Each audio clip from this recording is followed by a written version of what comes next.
Bon, je viens de vous dévoiler un de mes secrets. J'ai 2 frigos. Le prochain système, en fait, c'est celui qui empêche les éboulements.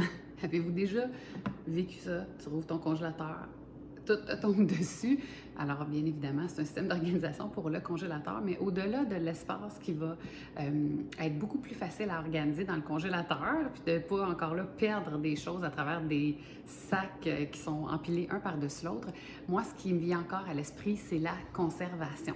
Alors, garder des aliments frais plus longtemps, bien frais, congelés, mais des aliments qu'on a achetés frais plus longtemps parce que je les achète en spécial. Alors, je peux en profiter pour en acheter des plus grosses quantités, les compartimenter selon les quantités que j'ai besoin et je les place au congélateur.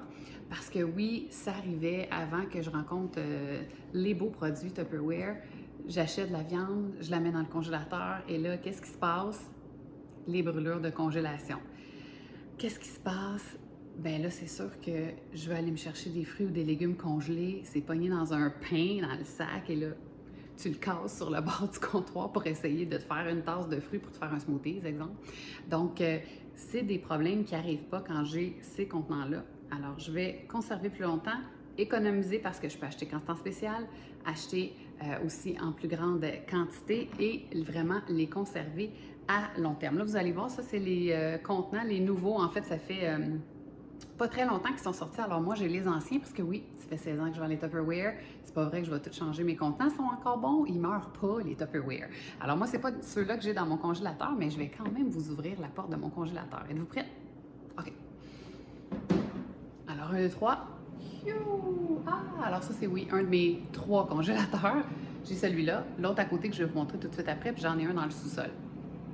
J'ai une maladie qui s'appelle congéleuse compulsive. J'haïs ça, acheter de la bouffe, j'aime pas ça gaspiller, alors tout ce qui se congèle, ça s'en va au congélateur.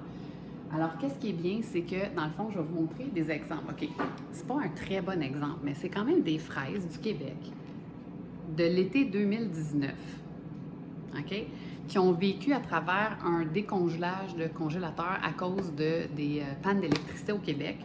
Et j'aimerais ça que vous puissiez les sentir. Là, il y a de la glace quand même dedans, mais ça sent encore les fraises du Québec. Et puis, ils ont 2 ans, là, quand même. Là. Oui, il y a un peu du gel, là, c'est normal à cause du gel congèle. Mais tu sais, je voulais juste vous montrer comment c'est fou la différence que ça va faire du poulet haché. Ils sont gelés, hein? Je ne les ai pas ouverts à l'avance pour voir de quoi ça avait l'air. C'est bon, hein? C'est vraiment un bon test.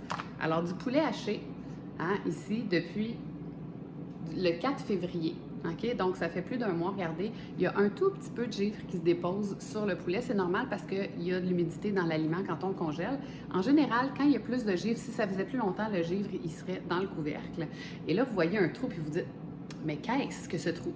Ça, c'est un petit truc qui n'a rien à voir avec Tupperware.